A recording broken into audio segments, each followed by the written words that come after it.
My experience with game dev is... oh, I already said that. If you watch at least the first video I posted on channel, you can tell that I have a big story with game development. There are some weird Construct 2 projects I made, Fungi, another one I was developing with Folios that got cancelled, but through all of them there is always one that I remember with more care. A project that changed and transformed itself a lot of times, but ended up getting cancelled again, just like the others. Fuck me. So today, let me tell you the story of my favorite cancelled project that I ever made, the Colonizers. But what is this? What is the Colonizers? As I mentioned before, it's a project that changed a lot. Like, really. I completely remade the story of it a couple times. Just one example of many, but at the start, it would be about police officer / investigator named A-Bot, trying to understand the mystery of a bizarre entity that invaded his Earth, but ended up as Remini, Dennis, and the player trying to defeat the king and leader of a race that was trying to colonize their universe. You can see some similarities, but the style of the characters, it's a completely different game. If I covered all the single versions of this project, probably this video would be 30 minutes, which would be cool but impractical. So let's just go for the version that went more far, and that actually had a 30 minutes demo out there at some point. Let's do it. Warning, this game has some pretty weird and cringe stuff because it's kinda old, so please understand it. Fuck education. Just by opening this game, we can tell that Felipe G or Felipe Cleo, I don't know, this bitch changes his name a lot of times. Friends of mine made the great soundtrack for this game. At the time I started this project, I didn't really know how to do music. I did some pretty basic stuff and it sucked, so I decided to call him to make the rest of the game, and it turned out very well actually. After entering your name and straight up copying off the introduction, that I can think you already can tell that it's a big inspiration for this game, we are now watching two guys talking. They mention a plan that they are executing and, well, kidnapping humans. One of them, which I believe to be the master behind it all, says at the end he will save his world and will achieve what he wants. And now we are here. This is the building, the first area of the game. We are warned that you, the player, also known as Mr. Sack, and two other friends, Dennis and Remini, that he works with, are the main suspects of the disappearance of Iron. A third friend then went missing a couple of months ago. He then explains that the police team are waiting you outside the building, and we go follow his orders. After explaining a bit, meeting a fat lazy guy and taking some money from him, in a legal way of course, we leave the place and this is where you are. There are Dennis and Remini, the characters I talked about earlier, the members of the party. You gotta explain what's happening again and you're brought to interrogatory. Fun fact, at this part of the car, you were originally supposed to, well, use drugs. I don't know what was in my mind, thanks God I didn't continue with this. Felipe actually made a whole song for this part. That, by the way, is a total banger. I should have used it in another part. After arriving at the police department and Dennis making some not very prominent comments, you steal some police officer clothes that was just lying around for some reason. There are some things on this game that don't make sense. During the interrogatory, it revealed that Iron was found dead actually, and that multiple similar cases are happening nearby. And when we seem to get close to an answer, something weird happens. The police officer quickly goes to check what's happening, but some time passes and he doesn't really return. You three, worried, go to see what's happening out there, and at first the door is locked, but Dennis, being the super cool guy he is, breaks the door, and this is what you see. Only to then get attacked and get inconscient. So now let's establish some stuff.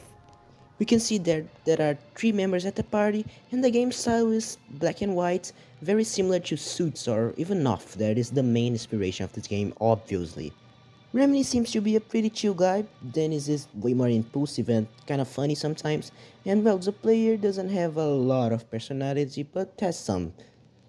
But what happens next here is pretty weird. Originally, you just had a car accident and ends up in a forest or something to meet some weird monsters, and the game would continue by that. Didn't really happen. You then wake up in this place, and this is where something very weird happens, and I completely take this game into a different direction, going for something more surreal and weird to more brutal and even humoristic at some parts.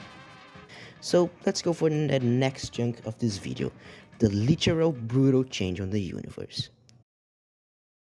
Exploring a bit this place, we can see that there are multiple dead bodies out there and a lot of blood. People are devastated. What the hell is happening here?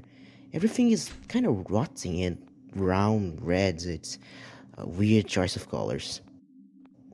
Well, let me explain. Basically, you've been kidnapped, just like Iron, and brought to this place to be, well, slaves.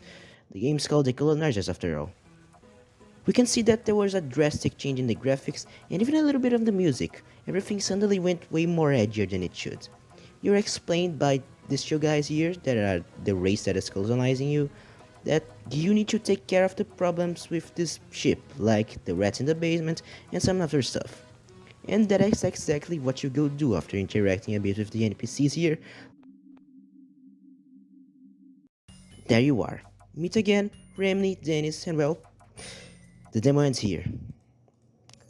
I know it's kinda diplomatic, but it's really very tense. There's a part after this with battle that I ended up doing, but you basically go take the problems with rats and the game ends again. This is where the Colonizers demo ends, but now, there are a lot of questions at the table. First, why did this game get cancelled? Why is there such a drastic change in the style so weirdly? And what happened to this project? So, let me explain. The next chunk of this video is called The End of the Colonizers, for a reason that I think you can tell. What I had in mind when starting this project was to make a game about a surreal black and white world with creatures invading it and a lot of craziness. And I followed that to some extent, but at the moment where the players go to the ship, I simply naturally completely changed everything. The atmosphere changed, the way these demons are treated changed, and there are a lot of more of jokes. The game takes itself a little bit less seriously, and when I realized that, I got sad because it was not really what I wanted to be, and I decided that I needed to recover what was left, but at this point I really couldn't. I actually tried starting over now with a similar project, but not about the colonizers, about the doomsday clock, but it ended up not going farther. I got sad and I kinda still am sad about the way this project ended. I feel like even though, well, it's kinda rudimentary, it has some cringy dialogues and edgy, but can you feel my heart shit, it had potential. It had a lot of heart put into it. But something that we all need to learn and accept is that things will eventually finish. Projects that you love will end. Sometimes they will not even be complete when it happens. But it's normal. The colonizers won't come back unless I suddenly wake up with another soul. But it's a project that is very important to me and helped me to learn a lot about myself and about multiple things like art, music, game development, writing. You know, it's really learn. So yeah, this is my friend, the story of the colonizers. Hello. First of all, this video took a lot of effort to make. Like, I actually spent up doing a lot of different scripts for it because I liked none of them, and I don't know if I like this one. Makes sense now. Of course, a video about a project that ended up having multiple versions and cancelled would also have multiple versions. Ha! But now, seriously, if you enjoyed it, consider checking out the other ones I posted and leaving a comment to help me. Leave a like and also follow me on Twitter if you're a really cool guy. This video is a bit shorter because, I mean, I'm still at the hospital when I'm recording this one.